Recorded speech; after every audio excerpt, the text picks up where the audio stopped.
Hey everyone, welcome back to my second video about dimensions.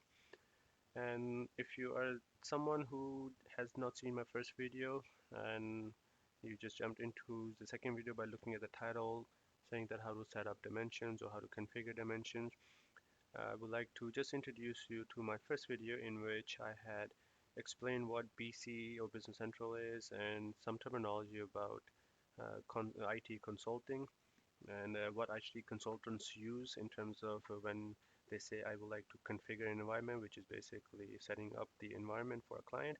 We also defined a base case scenario on which all these series of um, the videos will be created on. So if you need to learn what the base case scenario is and what our foundation is, then I will highly encourage you to actually look into my first video and learn what we discussed there. So this video, without further ado, will be discussing about the dimensions. So if you don't know anything about dimensions or what they mean or what the value of dimensions is to have in a financial process or financial reporting, I can assure you that dimensions are something a very useful for reporting purposes, and a client would always want dimensions because it helps them with reporting. It makes the job so much more easier for them to actually report to their supervisors. And just to give you by definition, a dimension simply allows you to perform analysis on documents like sales order, and they have attributes and values that categorize entries so you can track and analyze them. And I will explain you how that is actually done in at least the configuration environment. So without further ado, let's go with our dimensions and configuring the dimensions. So assuming that our client has given us a bunch of dimensions that he wants us to assign to journals or vendors or customers, we need to first define and set them up in the environment.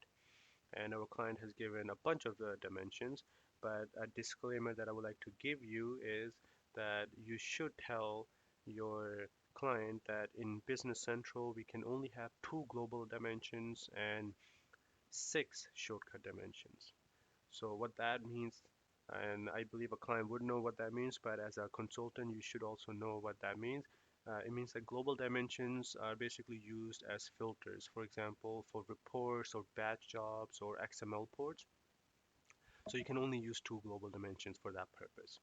And for shortcut dimensions, they are available for the fields like journal and document lines. And so you can create up to six, as I mentioned.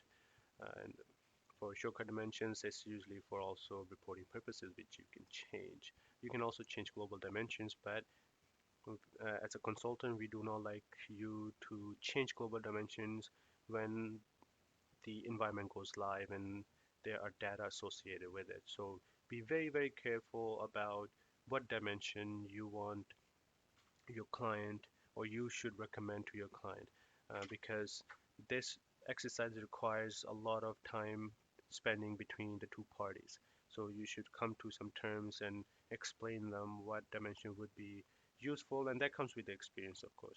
But in this base case scenario, we're just simply configuring the environment and setting up dimensions. So that is something on the side that you can obviously get more exposure and experience as you start getting into the IT world. So I will introduce you to something very good, which is a search button. A search button is the most useful thing that I personally would think makes BC so much more easier to navigate and helpful for anybody who wants to do anything in BC. So one thing that I want to make sure before we actually go into dimensions is that you don't have to actually type in every single thing. So for instance, if I was looking for a general journal and I don't know where to find general journal, I'm going to search this up and I'll just write GENJO and it recommends me general journals. So that is something very useful, so I don't have to type everything up. So let's go back to dimensions. So we're going to search dimen and it gives me the options for dimensions. So it knows that I'm actually probably looking for dimensions. And let's click on dimensions. So you will get something like this. In our first video, we had mentioned that we created a company with no data. So at this point, assume that there is no data here. So we should be blank, and there should be a sort of like a plus sign here in the middle saying that you do not have any dimensions. So you have to create dimensions based on your client. So the very first thing you need to do is assign a code. So in here you could see I have configured a bunch of dimensions. I have dental premium, department, health premium, customer group. So these are the dimension codes. So you have to give a code, you have to give a name, a caption for it, and be as more detailed as you can, and just so the client actually understands what the dimensions are. So once you have assigned a dimension code, then you need to assign a dimension value. Now, for you to understand what the difference between these two are, and if since you could be new to something like this, I would give you a hypothetical explanation. For instance, if you, as a user, want to filter or get a reporting based on a department, and within the department there are three sub departments. So a dimension code, you can set it up as a department, and a dimension value would be something like north, south, east, or west of the warehouse, for instance. Or you can change the dimension code to location, and you can have dimension value as north, south, east, west. So that is what a dimension value and dimension code, and this is the relationship between them.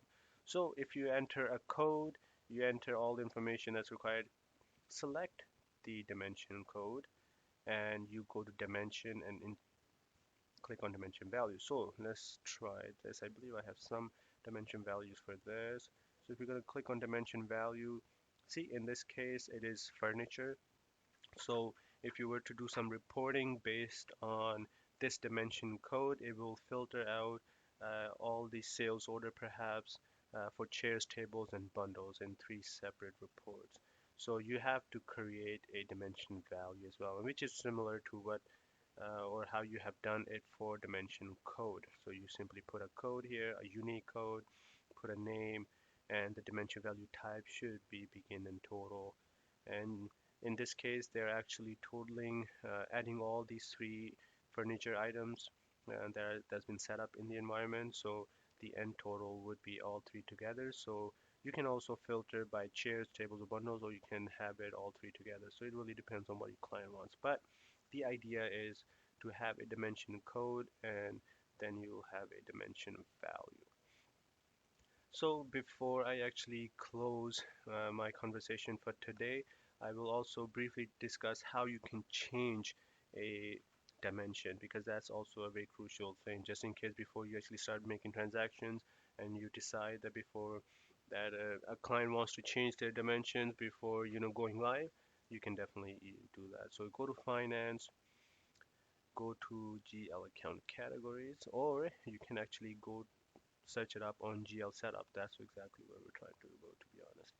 And we're gonna go general ledger setup. So you can also search that up, as I mentioned. And this is where you can actually change global dimensions. See? So these global dimensions, just press the edit button here. You can change your global dimensions and your shortcut dimensions. So with that, I will leave you to my next video, and in that video we will discuss and go a little bit deeper on what other things are required to build a foundation.